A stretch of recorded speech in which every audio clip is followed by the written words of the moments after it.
Good morning, ohayo gozaimasu.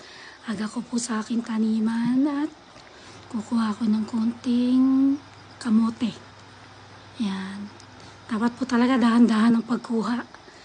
Kasi nagkakapila sila. Dapat po talaga kamay.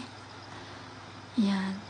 Tapos konting bungkal sa mga gilid-gilid para kasi medyo malalim na rin po talaga. Mahirap po talagang kumuha pala ng kamote.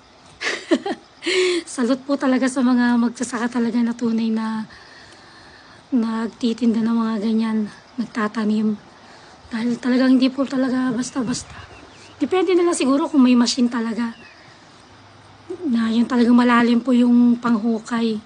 Pero yung mano-mano po na tulad sa akin, na pang pagkain lang, talagang pawis po talaga ang puhunan dyan at pagod. Pero okay naman, masaya naman po. Ayan. Kaya medyo konting bungkal-bungkal kasi pagka binigla mo yung matatapyasan ng kamote. Ayan, maraming bunga kaya lang kailangan dahan-dahan. Ayan, kasi 30 lang yan. Thank you.